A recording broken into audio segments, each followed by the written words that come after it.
sem medo. Assim. Outra forma de cobrir o bolo, pegar assim, levar em cima. Certeza que tá cobrindo tudo.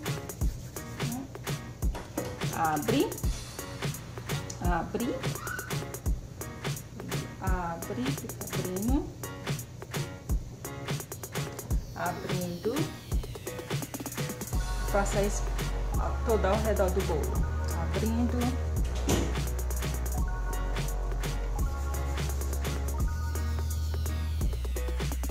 Então agora é só cortar as partes.